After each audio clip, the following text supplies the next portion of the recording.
নমস্কাৰ এই মুহূৰ্তত আহি পৰিছে ৰাতিপুৱাৰ কেইবাটাও গুৰুত্বপূৰ্ণ খবৰ। আজি হৈছে 14 মাৰ্চ। লাখপতি বাইদেউৰ নতুন এখন তালিকা প্ৰকাশ পাইছে। এইমাত্ৰ অসমৰ মুখ্যমন্ত্ৰী ডক্টৰ হিমন্ত বিশ্ব শৰ্মাৰ বৃহৎ ঘোষণা।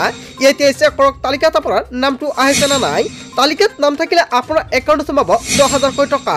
লগতে অৰুণোদয় আঁচনিৰ লগতে অসমৰ মুখ্যমন্ত্ৰী ডক্টৰ হিমন্ত বিশ্ব শৰ্মাই নতুনকৈ 5খন আঁচনিৰ কথা ঘোষণা কৰিছে সংবাদ মেলযোগে।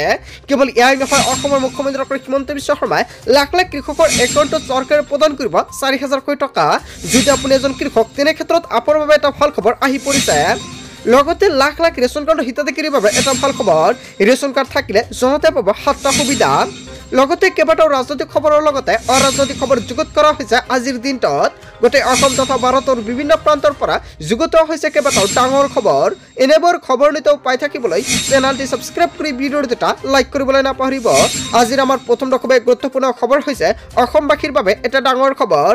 31 মাৰ্চত প্ৰকাশ পাব লাখপতি বাইদেউৰ চূড়ান্ত তালিকা। 1 এপ্ৰিলত আত্মসহায়ক মহিলাই লাভ কৰিব প্ৰথম কিস্তিৰ 10,000 টকা। মহিলা উদ্যমিতা আঁচনিৰ অধীনত প্ৰথম কিস্তিৰ 10,000 টকা লাভ কৰিব প্ৰতিগৰাকী মহিলাসকলে। 31 মাৰ্চত নিৰ্দিষ্ট পৰ্টেলত প্ৰকাশ পাব চূড়ান্ত তালিকা।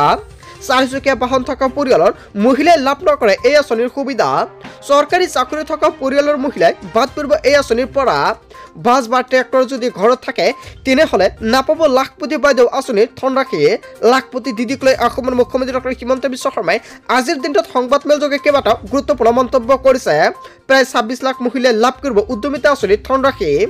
1 এপ্ৰিলত বিহালী সমষ্টিৰ পৰা আৰম্ভ হ'ব লাখপতি বাইদেউ আঁচনিৰ ধন বিতৰণ। সংবাদ মেলযোগে এয়া এটা ডাঙৰ মন্তব্য কৰিছে অসমৰ মুখ্যমন্ত্ৰী ডক্টৰ হিমন্ত বিশ্ব শৰ্মাই। হয় বন্ধু-বান্ধৱীসকল, যদি আপোনাৰ বেংক একাউণ্টত কিবা আপডেট কৰিবলগীয়া আছে অতি শীঘ্ৰে আপডেট কৰি লৈ লওক, কিয়নো 31 মাৰ্চত চৰকাৰে এখন নতুন তালিকা প্ৰকাশ কৰিব। আৰু আপুনি তালিকাত কেনেকৈ চেক কৰিব নামটো আছে নে নাই আগতীয়াকৈ চেনেলটি ছাবস্ক্ৰাইব কৰি ৰাখিব। যেতিয়াই চৰকাৰে তালিকাটো প্ৰকাশ কৰিব এইখন চেনেলৰ জৰিয়তে ভিডিঅ'টো পাই যাব। তাৰ বাবে সকলোৱে আগতীয়াকৈ চেনেলটি ছাবস্ক্ৰাইব কৰি ৰাখিব। লগতে যদি ভিডিঅ'টো ভাল লাগি থাকে তেনে ক্ষেত্ৰত প্ৰথমতে ভিডিঅ'টো এটা লাইক কৰি দিব। তাৰপিছত অসমবাসী ৰাজক জনাইছে আমাৰ পৰৱৰ্তী খুবেই গুৰুত্বপূৰ্ণ খবৰ। লগতে ডাঙৰ খবৰ, চৰকাৰী ঘৰ নোপোৱা লাখ লাখ লোকৰ বাবে এটা ভাল খবৰ আহি পৰিছে। কিয়নো লাখ লাখ লোকৰ বাবে পুনৰ অসমৰ মুখ্যমন্ত্ৰী ডক্টৰ হিমন্ত বিশ্ব শৰ্মাই সংবাদ মেলযোগে কেইবাটাও ভাল খবৰ দিলে।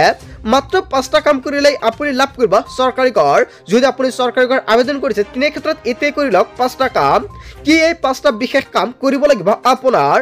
প্ৰথম কাম হৈছে হিতাধিকাৰী পকী ঘৰ থাকিব নালাগিব। যদি আপোনাৰ ঘৰত পকী ঘৰ আছে তেনে ক্ষেত্ৰত কিন্তু তালিকাত নাম থাকিলেও আপুনি চৰকাৰী ঘৰৰ টকা নাপাব। ইয়াৰ প্ৰথমতে চৰকাৰে 5টা নতুন নিয়ম বান্ধি দিছে। দ্বিতীয়তে জিঅ' টেকিং কৰিব লাগিব। আপুনি চৰকাৰী ঘৰৰ বাবে জিঅ' টেকিং কৰিব লাগিব। যদি আপুনি জিঅ' টেকিং নকৰে তেনে ক্ষেত্ৰত কিন্তু চৰকাৰী ঘৰ নাপাব বা চৰকাৰী ঘৰৰ টকাও আপোনাৰ একাউণ্টত আপুনি নাপায়। দ্বিতীয়তে কোৱা হৈছে, তৃতীয়তে চৰকাৰে উল্লেখ কৰিছে জিঅ' টেকিং কৰাৰ পিছত আপোনাৰ নাম ভেৰিফিকেশ্যন হ'ব। যেতিয়া আপুনি জিঅ' টেকিং কৰিব, জিঅ' টেকিং কৰাৰ পিছতে চৰকাৰে ভেৰিফিকেশ্যন কৰিব। চতুৰ্থতে উল্লেখ কৰিছে নাম ভেৰিফিকেশ্যন হোৱাৰ পিছত চূড়ান্ত তালিকাত আপোনাৰ নামটো অন্তৰ্ভুক্ত হৈ পৰিব। পঞ্চমতে উল্লেখ কৰিছে আপোনাৰ একাউণ্টত জমা হ'ব ঘৰৰ টকা। হয় বন্ধু-বান্ধৱীসকল, চৰকাৰে ঘৰ নিৰ্মাণৰ বাবে টকাটো প্ৰদান কৰিব। তাৰ আগতে 4টা পৰ্যায়ত ভেৰিফিকেশ্যন হ'ব আৰু ভেৰিফিকেশ্যন হোৱাৰ পিছতে আপোনাৰ একাউণ্টত পোনপটীয়াকৈ চৰকাৰী ঘৰৰ টকা সোমাই দিব। নতুনকৈ 3,80,000 লোকে লাভ কৰিব চৰকাৰী ঘৰৰ প্ৰথম কিস্তিৰ টকা। জিঅ' টেকিং কৰাৰ বাবে আপুনি চিন্তা কৰিব নালাগে, কিয়নো ঘৰে ঘৰে গৈ জীৱিকা সখীয়ে কৰি দিব জিঅ' টেকিঙৰ কাম কাজ। জিঅ' টেকিং হোৱাৰ পিছতে আপুনি লাভ কৰিব চৰকাৰী ঘৰৰ প্ৰথম কিস্তিৰ টকা। অসমৰ মুখ্যমন্ত্ৰী ডক্টৰ হিমন্ত বিশ্ব শৰ্মাই আজিৰ দিনত সংবাদ মেলযোগে কেইবাটাও গুৰুত্বপূৰ্ণ মন্তব্য কৰিছে। হয় বন্ধু-বান্ধৱীসকল, এই দুটা সুবিধা অতি শীঘ্ৰে আপুনি লাভ কৰিব। তাৰপিছত অসমবাসী ৰাজক জনাইছে আমাৰ পৰৱৰ্তী খুবেই গুৰুত্বপূৰ্ণ খবৰ। লগতে ডাঙৰ খবৰ, ৰেচন কাৰ্ডৰ লাখ লাখ হিতাধিকাৰীৰ বাবে কেইবাটাও বৃহৎ সুবিধা প্ৰদান কৰিব চৰকাৰে। মুখ্যমন্ত্ৰী ডক্টৰ হিমন্ত বিশ্ব শৰ্মা চৰকাৰে দিছে ৰেচন কাৰ্ড, অৰুণোদয় আঁচনি, লগতে চৰকাৰী ঘৰ, আয়ুষ্মান আৰু স্বাস্থ্য বীমাৰ বৃহৎ সুবিধা আৰু কেইবাটাও সুবিধা প্ৰদান কৰিছে চৰকাৰে। আৰু এইসমূহ সুবিধাৰ ভিতৰত আপুনি কোনটো সুবিধা পোৱা নাই, যদি কোনো সুবিধা পোৱা নাই নিশ্চয় কমেণ্ট বক্সত জনাব। আৰু এইকেইটা সুবিধা আপুনি কেনেকৈ ল'ব নিশ্চয় আপোনাক সম্পূৰ্ণকৈ জনাই দিম। প্ৰথমতে বলক ইয়াক লৈ মুখ্যমন্ত্ৰী ডক্টৰ হিমন্ত বিশ্ব শৰ্মাই কি মন্তব্য কৰিছে। ৰেচন কাৰ্ড থাকিলে লাভ কৰিব অৰুণোদয় আঁচনি। যদি আপোনাৰ ৰেচন কাৰ্ড আছে তেনে ক্ষেত্ৰত বাধ্যতামূলক আপুনি অৰুণোদয় আঁচনি পাবই।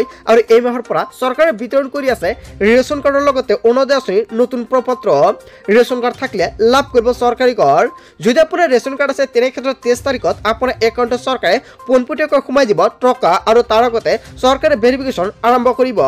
ৰেচন কাৰ্ড থাকিলে লাভ কৰিব আয়ুষ্মান কাৰ্ডৰ অধীনত বিনামূলীয়াকৈ চিকিৎসা সেৱা যদি ৰেচন কাৰ্ড আছে আপুনি আয়ুষ্মান কাৰ্ডৰ সুবিধা লাভ কৰিব ৰেচন কাৰ্ড থাকিলে লাভ কৰিব 5 লাখ টকাৰ স্বাস্থ্য বীমা আঁচনি ৰেচন কাৰ্ড থাকিলে আপোনাৰ প্ৰয়োজন হ'ব চৰকাৰী আয়ৰ প্ৰমাণপত্ৰ ৰেচন কাৰ্ড থাকিলে পৰিয়ালে লাভ কৰিব 35 কেজিকৈ চাউল বজাৰতকৈ বহু কমত লাভ কৰিব ৰাজযুক্ত ৰেচন বজাৰতকৈ প্ৰতি কেজিত 25 টকা কম দামত লাভ কৰিব মচুৰ দাইল 20 টকা কম দামত লাভ কৰিব প্ৰতি কেজি চেনি 20 টকা কম দামত লাভ কৰিব প্ৰতি কেজি চেনি 10 টকাৰ কম দামত লাভ কৰিব নিমখ অন্তদয় অন্ন যোজনাৰ অধীনত প্ৰতি পৰিয়ালে লাভ কৰিব 35 কেজিকৈ চাউল অগ্ৰাধিকাৰ প্ৰাপ্ত পৰিয়ালৰ প্ৰতিগৰাকী সদস্যই প্ৰত্যেক মাহতে লাভ কৰিব 5 কেজিকৈ চাউল ৰেচনৰ সামগ্ৰী নাপালে দিব পাৰিব অভিযোগ ইয়াৰ বাবে হেল্পলাইন নম্বৰ মুকলি কৰিছে চৰকাৰে হেল্পলাইন নম্বৰটো হৈছে 1800345366 নম্বৰত আপুনি দিব পাৰিব অভিযোগ তাৰ পিছত অসমবাসী ৰাজক জনাইছে আমাৰ পৰৱৰ্তী খুবেই গুৰুত্বপূৰ্ণ খবৰ লগতে ডাঙৰ খবৰ কিংমেকাৰ নীতিশ আৰু নাইডুৰ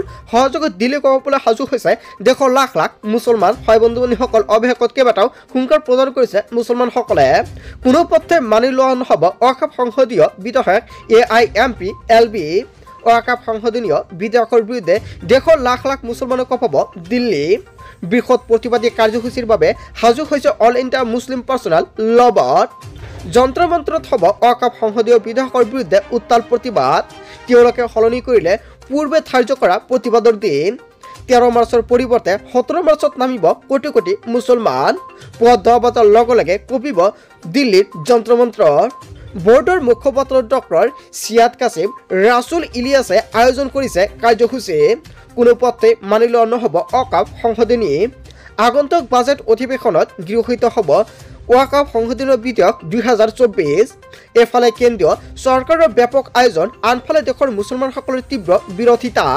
মুছলমানৰ অধিকাৰৰ হাতৰ পৰা যাবলৈ দিয়া নহ'ব আৰু মুছলমানৰ অধিকাৰ হাতৰ পৰা যাবলৈ দিয়া নহ'ব বুলি এনেকুৱাকৈ হুংকাৰ প্ৰদান কৰিছে ওয়াকাফ সম্পত্তি মছজিদ কবৰস্থান দৰগাহ মাদ্ৰাছা আদি দখল আৰু ধ্বংস কৰিবলৈ দিয়া নহ'ব বুলি হুংকাৰ প্ৰদান কৰিছে প্ৰত্যাহাৰ কৰিব লাগিব ওয়াকাফ সংসদীয় বিধেয়ক চৰকাৰী সিদ্ধান্ত সলনি নকৰা পৰ্যন্ত হ'ব ইয়াৰ বিৰুদ্ধে প্ৰতিবাদ আৰু এই বিষয়টোত অন্ধ্ৰপ্ৰদেশৰ চিএম চন্দ্ৰবাবু নাইডু আৰু বিহাৰৰ চিএম নীতিশ কুমাৰে কৰিছে আলোচনা হয় বন্ধুবান্ধীসকল এটা বিগ আপডেট প্ৰকাশ পাইছে ইয়াৰ বিষয়ত জনতাই কি ক'ব যদি জনতাৰ কিবা মন্তব্য কৰিব লগা থাকে আপোনালোকৰ মন্তব্যটো নিশ্চয় কমেণ্ট বক্সত জনাই দিব তাৰ পিছত অসমবাসী ৰাজক জনাইছে আমাৰ পৰৱৰ্তী খুবেই গুৰুত্বপূৰ্ণ খবৰ লগতে ডাঙৰ খবৰ সাৱধান হওক ৰাজ্যবাসী আহি আছে ধুমুহা ব্ৰজমেঘে বৰষুণ কিয়নো 29খনকৈ জিলাত ইয়েলো এলাৰ্ট জাৰি কৰিছে বতৰ বিজ্ঞান কেন্দ্ৰৰ তৰফৰ পৰা ৰাজ্যত বতৰ লৈছে কালৰূপ আহিছে ভয়ংকৰ ৰূপত ধুমুহা ঘণ্টাত 70 কিলোমিটাৰ বেগত আহিব প্ৰচণ্ড ধুমুহা ৰাজ্যৰ বিভিন্ন প্ৰান্তত অন্ধকাৰ হৈ আছে আকাশ কেৱল ইয়াই নহয় হঠাৎ বিজুলী ঢেৰেকনিৰে আহি আছে বৰষুণ আৰু ধুমুহা ৰাজ্যৰ ঠায়ে ঠায়ে ব্যাহত হৈ পৰিছে বিদ্যুৎ যোগান বাগৰি পৰিছে বহু ঠাইত প্ৰকাণ্ড গছ চৌদিশে হাহাকাৰ অৱস্থাৰ সৃষ্টি হৈছে বৰষুণৰ লগতে শিলো পৰিছে বহু ঠাইত 29খন জিলাত ইয়েলো এলাৰ্ট জাৰি কৰিছে বতৰ বিজ্ঞান কেন্দ্ৰৰ তৰফৰ পৰা গোৱালপাৰা বৰপেটা বঙাইগাঁও নলবাৰী বাক্সা বজালী তামুলপুৰ ওদালগুৰি দৰঙত জাৰি কৰা হৈছে এলাৰ্ট কেৱল ইয়াই নহয় কামৰূপ পূব কাৰ্বি আংলং পশ্চিম কাৰ্বি আংলং ডিমা হাছাও কাছাৰত জাৰি কৰা হৈছে ইয়েলো এলাৰ্ট কৰিমগঞ্জ হাইলাকান্দি হোজাই নগাঁও শোণিতপুৰ বিশ্বনাথতো ইয়েলো এলাৰ্ট জাৰি কৰিছে বতৰ বিজ্ঞান কেন্দ্ৰৰ তৰফৰ পৰা গোলাঘাট যোৰহাট মাজুলী শিৱসাগৰ চৰাইদেউত ইয়েলো এলাৰ্ট জাৰি কৰা হৈছে ডিব্ৰুগড় তিনিচুকীয়া ধেমাজি লখিমপুৰত আজি ইয়েলো এলাৰ্ট জাৰি কৰিছে বতৰ বিজ্ঞান কেন্দ্ৰৰ তৰফৰ পৰা বন্ধুবান্ধৱীসকল যদি আপুনি এইকেইখন জিলাৰ পৰা ভিডিঅ'টো চাই আছে নিশ্চয় কমেণ্ট বক্সত জনাব এইকেইখন জিলাত বৰষুণ দি আছে না নাই বা ধুমুহা দি আছে নেকি